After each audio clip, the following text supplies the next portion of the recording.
Good evening and welcome to the news roundup for today, Monday, December 19. I am Abigail Smythe. Diving straight into the newscast, a St. Catherine man who pleaded guilty to raping and sodomizing a now 8-year-old girl, his friend's grandchild, will only spend just over 11 years behind bars for the heinous acts after being given 3 concurrent sentences on Friday. The sentences were handed down in the St. Catherine Circuit Court by Supreme Court Judge Justice Bertram Morrison.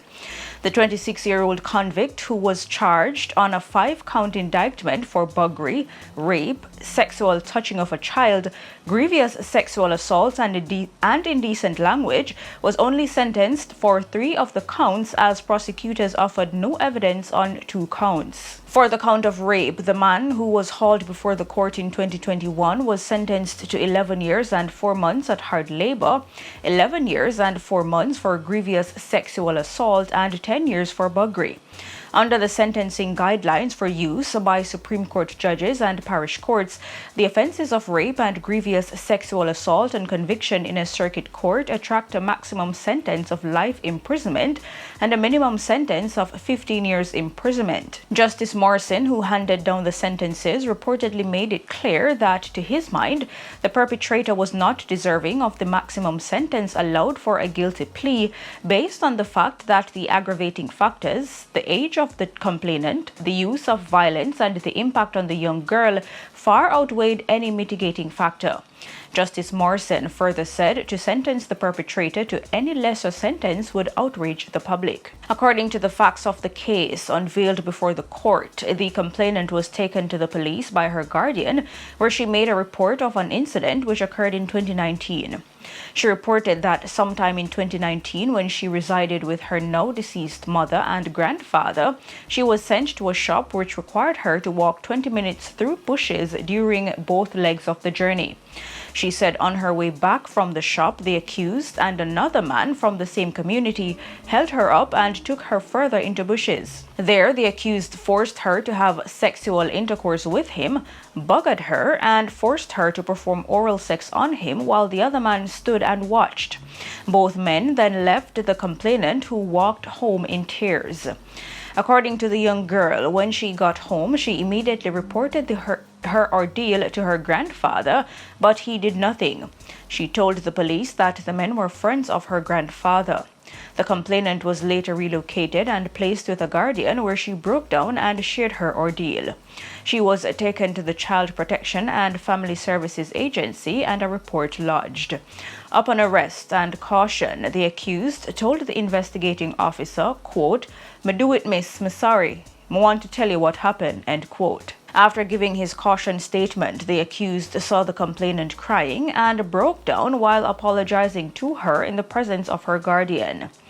In the meantime, earlier this month, the Latin American Public Opinion Project, a center of excellence for international survey research, said the overwhelming majority of Jamaicans surveyed believe criminals are being given too many slaps on the wrist as a punishment. The man, who was given a life sentence after killing a Jamaica college student in 2016 following a robbery attempt, wants the Court of Appeal to cut the time he must serve before becoming eligible for parole. Kwesi Hart is seeking to have the period reduced by at least 12 years. Hart was sentenced by High Court Judge Lorna Shelley Williams to life in prison and ordered to serve 31 years before he becomes eligible for parole. The sentence was handed down in the Home Circuit Court in July 2019, almost 3 months after he pleaded guilty to the murder of 14-year-old Nicholas Francis. Francis, who was in 3rd form, died at hospital several minutes after Hart plunged a knife into his chest during an altercation on a bus on October 26, 2016. Hart surrendered to the police 3 days later. In her ruling, Justice Shelley Williams indicated then that she started at 40 years in prison for the crime, which triggered national outrage and heightened concerns about students' safety. However, she shaved 10% off the sentence, as Hart had pleaded guilty just before the start of his murder trial. She also subtracted the nearly 3 years he spent in custody awaiting trial. The father of the deceased student, Xavier Francis, had indicated at the time that he wanted his son's killer to spend the rest of his life in prison. Head of the Constabulary's Corporate Communications Unit, Senior Superintendent Stephanie Lindsay, had revealed that Hart was out on bail on a charge of illegal possession of firearm when the incident took place. He was also slapped with a charge of having sex with a minor by the Center for the Investigation of Sexual Offenses and Child Abuse. 2 men, including a police corporal, are now in police custody as a top-level investigation into the theft of cooking oil from a motor truck in Spanish Town, St. Catherine on Saturday continues. Information received from the Spanish Town police is that about 9 a.m., 2 men, one of them wearing a police vest, signaled the driver of the motor truck to stop as he made his way to the Spanish Town bypass. The driver complied and was instructed to get into a Honda Fit motorcar while his 2 assistants were driven away in the truck by 2 other robbers. The truck, owned by a local distributor, was subsequently found abandoned in the Old Harbor area after its contents were unloaded. The 2 assistants were unharmed. The driver of the truck was also unharmed and was reportedly let out of the Honda motorcar in the town center of Spanish Town.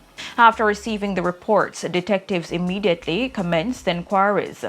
During a subsequent operation, the police intercepted a black Honda Fit motorcar fitting the description of the one involved in the robbery along the Church Pen Main Road in St. Catherine with 2 men aboard. The men were subsequently pointed out as 2 of the robbers. A Browning 9mm pistol, 28 9mm rounds of ammunition, and a police vest were seized from the car. As investigations continued, detectives have confirmed that one of the men arrested is a police corporal. The hunt for the other robbers, as well as the whereabouts of the stolen products, continues. For the second time in as many days, the Jamaica Constabulary Force Narcotics Division is reporting a major ganja seizure. On Friday, operations spanning 2 parishes resulted in the seizure of approximately 2,000 pounds of compressed ganja and the arrest of 2 men. Reports are that about 4:45 p.m., a team from the Narcotics Division intercepted a Toyota pickup truck along the New Forest Main Road in Alligator Pond, Manchester. Compressed ganja was discovered and the drug and the vehicle were seized and the driver arrested on reasonable suspicion of breaches of the Dangerous Drugs Act. Additionally, as the team processed the scene, their attention was drawn to 2 motorcars, a Nissan AD wagon and a Toyota Axio motor car that approached the area and then engaged in a suspicious maneuver. The police attempted to intercept the vehicles, however, both sped away. The motor vehicles were subsequently intercepted in Delightful District Junction, St. Elizabeth. The drivers escaped. However, one man who was an occupant of one of the motor cars was arrested. Investigators found compressed ganja in both cars. The total weight of the drugs seized from all 3 vehicles is approximately 2,000 pounds with a street value of approximately $2.5 million. Meanwhile, investigators have charged the man who was arrested in connection with Thursday night's seizure of approximately 1,500 pounds of compressed ganja in Bull Bay, St. Andrew. He has been identified as 33-year-old Dwayne Dewar, a delivery man of Lime Tree Grove, Spanish Town, St. Catherine. He is to appear in the Kingston and St. Andrew Parish Court on December 21 to answer to several charges. A woman is dead and another injured, arising from a domestic dispute Friday night in Bull Bay, St. Andrew. It's reported that about 8:30 p.m., 42-year-old Sonia Campbell of Version Gully and her common-law partner had a dispute during which a machete was used to chop her several times all over her body. The other woman intervened and was also chopped. They were taken to hospital where Miss Campbell succumbed to her injuries. The police are appealing to the suspect to turn himself in to the Ellitson Road police station immediately. 20-year-old Nashawn Nelson of Retreat District, Brownstown, St. Anne, was charged with murder following an incident which occurred in his community on Tuesday, December 13.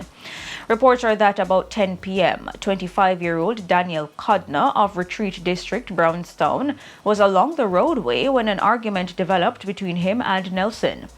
During the argument, Nelson used a ratchet knife to stab Codner all over his body. Codner was assisted to the hospital where he was pronounced dead.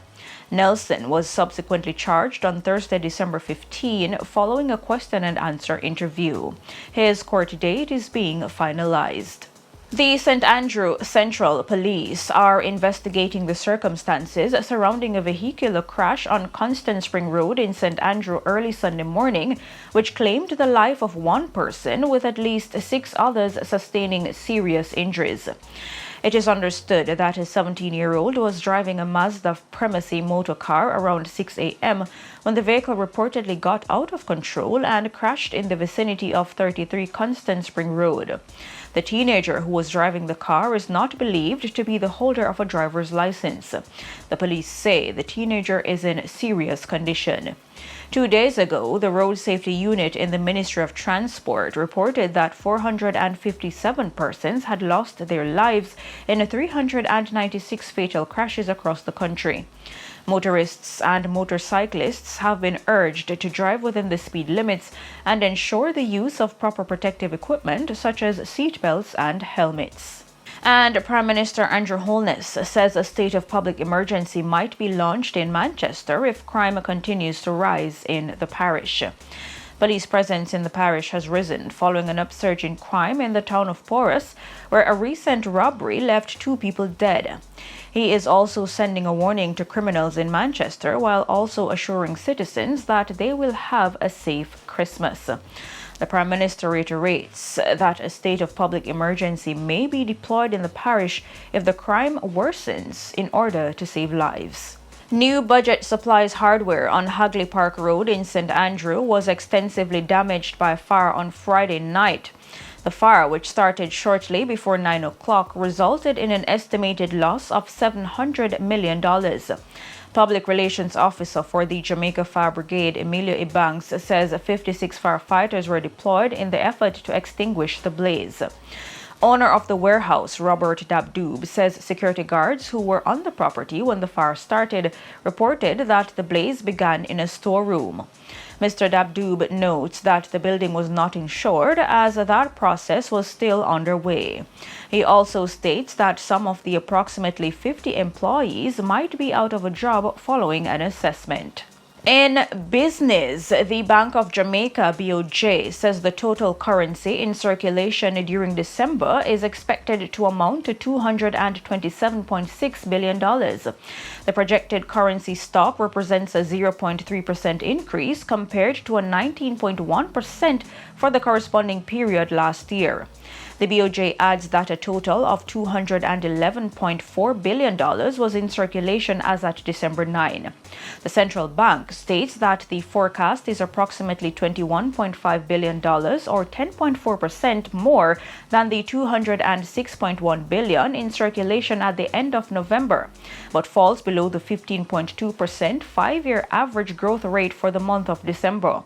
The bank indicates that when the projected change in the general level of consumer prices is considered, the currency stock in real terms is projected to decline by 9.4%, which compares to real growth of 11% for the previous year.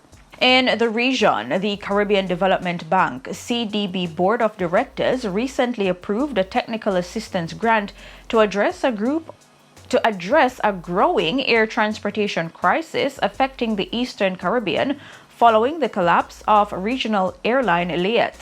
The funds, which are to finance consultancy services, will be used to plan urgent provisional measures to re-establish regular air transport services within the sub-region.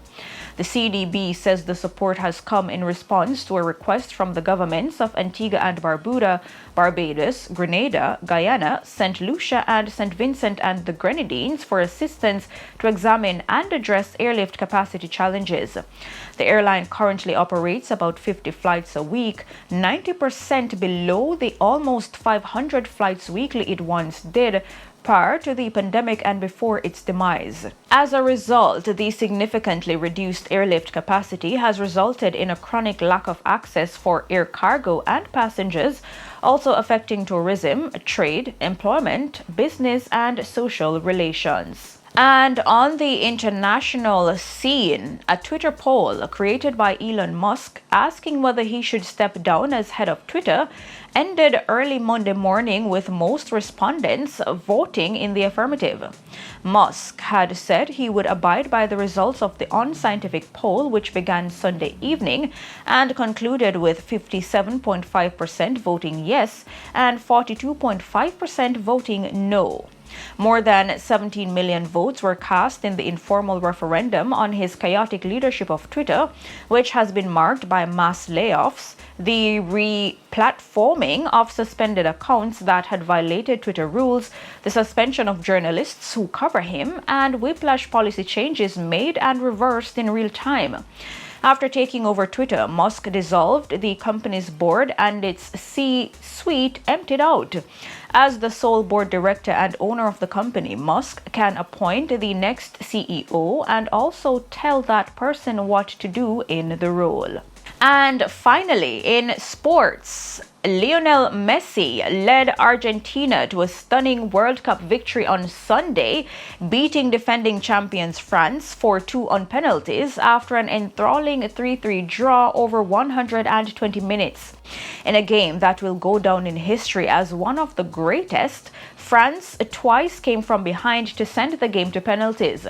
Although Messi took the headlines, Kylian Mbappe was the first player to score a hat-trick in a World Cup final since Sir Geoff Hurst for England in 1966. This took his total to 8 goals. Lionel Messi has been named the World Cup's best player, picking up the Golden Ball award after leading Argentina to their third World Cup victory. Messi has now won the Golden Ball twice after he was named player of the tournament at the 2014 World Cup in Brazil. And that's it for your news roundup for today. I'm Abigail Smythe. See you next time.